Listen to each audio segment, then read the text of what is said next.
You could not live with your own failure. Where did that bring you? Back to me. Today was the day of reckoning, a day that Ghana was supposed to finally get its revenge against Uruguay for what happened 12 years ago.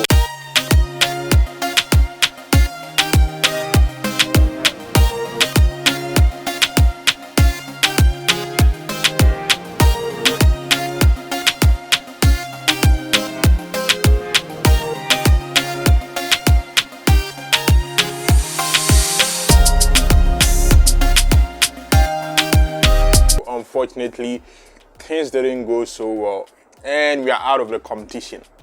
And of course, as usual, when you go online right now, blames are getting thrown around, and the main people on the target list are like about half a dozen people who are getting most of the blame. Of course, Ayew, number one, his brother Jordan Ayew, even though he pretty much saved Ghana in the previous match against Korea. When something happens, everybody forgets something good you did. And he's guilty by association. His brother is Ayew. He spoiled the penalty. So yeah, he's getting dragged along with him, the coach Otuado. Of course, Ghana Football Association President Kurt Okreku and his boy. You know who he is. These are pretty much the people who are getting most of the blame for Ghana not being able to go through to the round of 16. But who do you think is most at fault for, us not being able to proceed and go through to the round of 16? Leave it in the comments. Let me know what you think. Also, give this video a like. Me personally, for some reason, I'm not as bitter as I thought I would be about this match. I don't know if it's the fact that Uruguay wasn't able to actually go through and we are both coming to our respective homes. I don't know if it's that, but I think it might be that. Because I was more angry in the first match against Portugal when, there was two other matches we were yet to play and could potentially go into the round of 16, as compared to now that is finalized that we are actually coming home. And yet for some reason I don't find myself like so angry as I did back then. So yeah, I think the Uruguay situation might have something to do with it, but I think also for the fact that in this match we had every single advantage to actually move forward, unlike the Portugal match where the stacks were like where the odds were like stacked against us. 2 goals from Portugal was like pretty much unclear. The penalty from Cristiano Ronaldo and their third goal, which was pretty much an offside. As compared to this one where we actually had the advantage to, to even lead the score sheet by being the first to score by that opportunity we got with the penalty, which Ayew came and do that rubbish thing he called taking a penalty. It reminds me of 2010, exactly after Uruguay screwed us over. Well, Suarez screwed us over by catching the ball and we got the penalty, and Ayew missed the penalty, and we eventually, finished the extra time and played the penalties. It reminded me of exactly how John Mensah took his penalty. It's the same way Ayew took that penalty. Well, look at this. I mean, you'd never advise anybody to do that. And there we go. It's virtually straight down the middle. It's an awful penalty. There was like zero level of like vim or vigor. How he positioned himself, how everything looked. Like even the most clueless keeper, or a keeper who is having it, or even a keeper who is like having his first competition in the World Cup, would be able to catch that ball. I don't know about if he should have been the one to have taken it or he should have gone to someone else. For me personally, that's not the issue here, because another person could have taken a penalty and would have taken it as rubbishly as Ayew did. So it's not necessarily the person who took the penalty. Ayew has taken some beautiful penalties in the past. So it's not, for me again, it's not the person who took the penalty. It was how the penalty was executed. It was complete rubbish. How he stood there and everything. He might as well have handed the ball over to the keeper and got, or tambo or not that keeper and some say, that would have achieved. It would have achieved the same exact results. That's how rubbish that penalty take was. And of course, after that penalty take, and soon after we went to the second half, I feel like the pressure and the history of us versus Uruguay and everything, the pressure, the legacy, everything that was involved in that match was weighing on them, even from the start when Uruguay wasn't leading by a goal. And so when Uruguay became the lead in that aspect, it like threw up the balance of the match. Like the pressure became like 10 times higher. And of course, Uruguay took advantage of that. They made use of that and did the best they could. So yeah, while I'm not like as pissed as about of the Ayew taking that penalty and missing it, I am about the mentality they went in the match with. Even though, you know, they spoke of not going in there with revenge, I still feel like somehow they actually went into the match with that revenge mentality, at least from the Ayew. You know, when they were shaking hands before the match started, how he gave, you know, the look he gave Suarez. And I mean, I'm not saying, you know, the guy should like Uncle Nawawa too, or give him a hug, you know, or kiss him on the cheek or anything. I still feel like they went in there with a lot of PTSD, post-traumatic stress disorder. I mean, the guy was pretty much part of the squad that had that unfortunate incident happen in 2010. Yeah, I think personally, if I was in his position, I wouldn't have dared like, I'm the born in penalty now. I would have gladly declined. But hey, in the bright side, as I'm way done.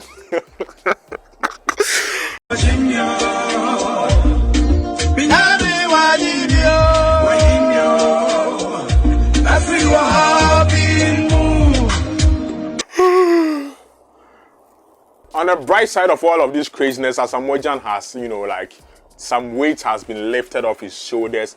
The blame, the agony, the antagonizing has been, you know, taken away from him, and it's now Ayew's turn to be tortured, to be tormented by Ghanaians until the foreseeable future, where we might face Uruguay again, we might get another penalty, and another player might miss it and take the baton from him, just like he has so graciously done for Asamoah. So yeah, I feel like this is like a bittersweet experience for Asamoah, because, you know, on one hand, he would have seen Ghana progress through. Unfortunately, it didn't happen. We didn't beat Uruguay. But on the other hand, somebody made the same mistake he did and had been antagonized for over a decade. So that weight is lifted off his shoulders. And also, Uruguay and Suarez are not going to be able to go through. So, like, you know, it's like some consolation prize for him. And, you know, it sucks. It sucks that we lost and we are not going to be able to go through. But, you know, we also got a consolation prize by not seeing Uruguay go through from the kind courtesy of Korea. Apparently, this is how people at Qatar celebrated the Korean goal, preventing Uruguay from progressing.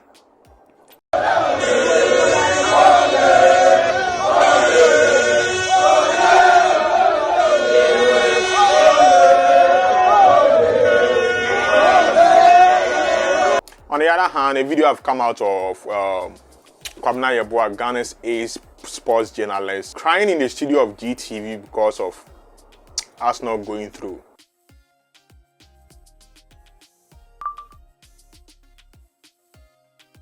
Charlie Makuma, this video broke my heart. It is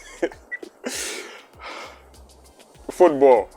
The passion way people put time for football is crazy. Never in a million years would I think that I would see Ayew crying. But the man is shedding tears like a kid in the studio of GTV. Like I said in the beginning, when you go online right now, people are apportioning blames.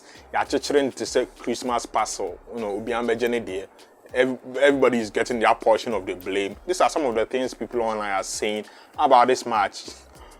I don't know who made this, but it's hilarious. Missed penalty. Honestly, like the Ayew situation, I'm not as angry as I am. I'm not as angry or as disappointed as much as I feel sorry for the guy. He still played for like Crystal Palace, right? If I was in his position, right there, no, he finished the match, I go sleep, or I don't sleep. Main Garimpo, one-way flight to the UK. Go to Crystal Palace, like go to UK where he stays in the UK, you know, waited out for like a year or 2 or 3 or even 5 before he decides to step foot here in Ghana. And I don't know about Abedipele, I don't know if he's still in Ghana, and I don't know about his mother's situation. But yeah, if I was in their position too, I would be relocating from where we are, especially if people know say Abedipele fi near. I won't be there for at least a week or two. Because some of us remember what happened to Asamoah Gyan's mother in 2010 after he lost the penalty. People went to the woman's home and they vandalized the house, caused the woman all kinds of issues. A mob went to his house just because Neba has a penalty, because his son lost the penalty. So it's not that far-fetched that I can actually see something similar, something of that nature happening to Ayew's family. I mean, only a few days ago, the same thing happened to that Cameroonian player, what's his name, Mbolo, who scored against, his motherland. People went to his father's house to cause trouble.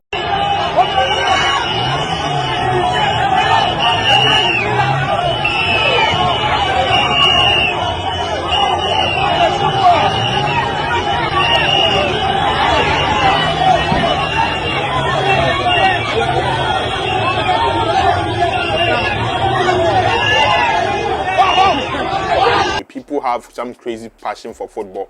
So yeah, if I was them, I would take some break away from Ghana, away from the public eye for your own safety, because it's crazy out here.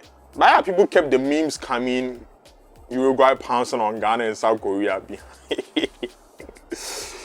You can't defeat me, I know, but he can.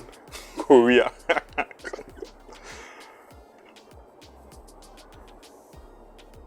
Asamoah Gyan handing the baton to Ayew. But yeah, this was what people were saying. Gideon says Asamoah Gyan may be having mixed feelings right now. Exactly.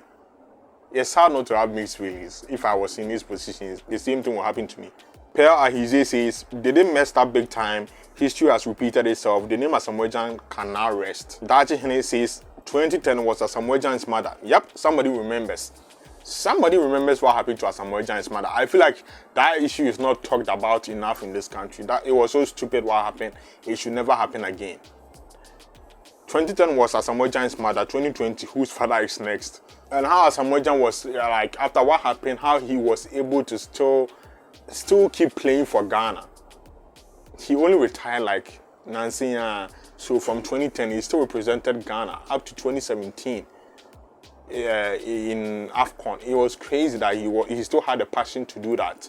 It's like he's been trying to make amends all of these years. He even tried to bring himself out of retirement just so he can face these Uruguayans to make amends. But I mean, if I was in this position after what happened to his mother, I would have washed my hands off anything to do with Black Stars and Ghana in general. It was insane. I hope the same doesn't happen to Abedi Pele or Dede Ayew's mother or whoever. Because it's football, sometimes shit happens. You either win or you lose. That's how it goes. Kambazi says, it's part of football. The defense and the whole team lost morale too. Exactly what I feel like. I feel like after that first goal from them, after the penalty was missed, everybody was like lost confidence. Collins Abdi, revenge backfired, penalty miss came back to haunt us again. Prop Dennis Apia says, it was very unwise for Dede to kick the penalty. Always challenging Asamoah Gyan. Bana says already people are talking bad about Dede, and now that he's missed the penalty there, I pity him. I pity him, but he can afford to not deal with everybody's shit. Just go to UK, go be with your wife and your people. Come back to Ghana after 10 years. After people have calmed down for your own sake. Nanaba says, now let Asamoah Gyan's name rest in his legendary place peacefully. It's not easy. Respect. It ain't easy at all. Osewa Samuel says the Black Stars of Ghana went into their game against Uruguay with their grudge of 2010 in mind. They wanted payback rather than results, and they succeeded in going home with Uruguay. Ghana and Uruguay, a better love story written by Luis Suarez. Mami, she says, I have information that can lead to the arrest of Ayew brothers. People fool. People fool. It's not the end of the world, Charlie. It's not the end of the world. It sucks, it sucks. It sucks. Hey, whatever happened, happened. And then what? I finally rest.